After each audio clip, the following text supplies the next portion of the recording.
Have you thought about winterizing your home?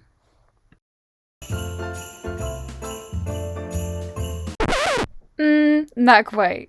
One of the main things you need to do to winterize your home is to shut off your exterior water. Here we have it labeled in our Jay Marc home.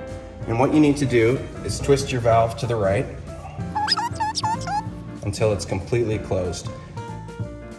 And now let me show you the rest outside. Okay, now that we're outside, what we're gonna do is open the hose valve and let the water drain out.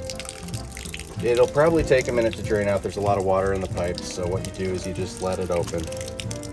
We're gonna leave the hose valve open all winter, and that's gonna allow the water to expand and contract inside the pipe without bursting anything. Don't forget to leave it open. I'm closing it just to show you how to put the cover on. All right, now that the valve is bled, what we do is put our cover on and pull it tight, and that's gonna keep most of the elements away from the pipe. All right, follow me back inside. Yay! All right, final step. We are back inside.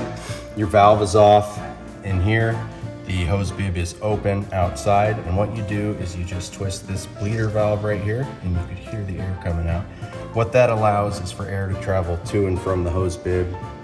It makes it so that the pipe won't be able to, won't expand with the cold.